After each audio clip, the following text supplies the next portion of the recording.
everybody, the Brickologist here with another throwback LEGO Star Wars set review. Today we're going back to the year 2003 to take a closer look at set number 4489, ATAT Mini Building Set. This used to retail for about $7 here in the US, adjusted for inflation that's closer to around $12 in 2024. It contained 98 pieces, and I unfortunately do not have the box, but here's a quick look at what the box looks like. However, I do still have the instruction manual here, which at the front has an advertisement for all the mini building sets from 2003, and the back here showcases the model you can put together if you buy all of these sets. I have already reviewed the MTT and the gunship, go check those out, and I will review the Falcon soon, and we can look at the completed Ywing model at the end. Additionally, we have some ads for classic 2003 sets like the old Jabba's Palace stuff, the original T-16 Skyhopper, and then of course the old Attack of the Clones wave, also part of it from 2002. Some really classic and nostalgic stuff in this instruction booklet. There's no fluff really. Let's look at the AT-AT itself, which I think admittedly is kind of on the derpy side. The legs are made with these ratchety Technic pieces that are still around today, and that gives them lots of posability, which is great. However, they are so spindly. I know the AT-AT has spindly legs, but these look especially skinny, and I'm not a huge fan of that. But this piece here for the foot was a pretty creative part use. The head here once again uses the joystick piece as small guns. We are 3 for 3 on that design technique in these mini building sets.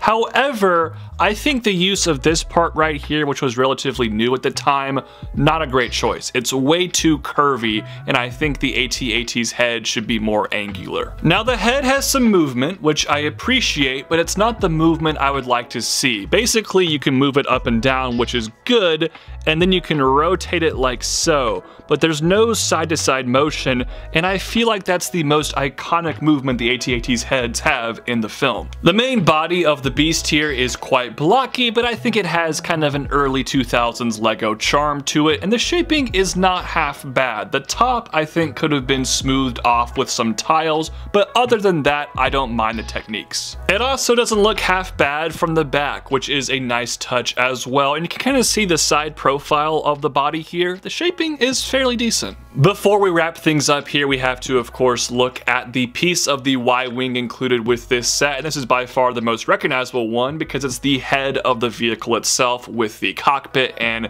the replication of an astromech droid there with the 1x1 stud, and there are the Technic pin connection points at the back. You can use those, of course, to attach it to the torso, and the one engine we've already looked at in my other reviews for these mini building sets, and once I review the final set from this collection, the Millennium Falcon, we'll have the completed Y-Wing model. Unfortunately, I think the mini building set of the AT-AT is probably the weakest one we've looked at so far. There are some decent techniques here, and the playability functions are pretty good for a model of this size. However, I just don't think, aesthetically speaking, it looks that great. Fortunately, the value of $7 back in 2003, or around $12 adjusted for inflation here in 2024, was really solid for this set. I mean, here's a quick size comparison with the Swamp Speeder from the Ahsoka Troopers Battle Pack last year. It is night and day, and that set was 20 bucks. I mean, that's an absolutely crazy comparison to look at.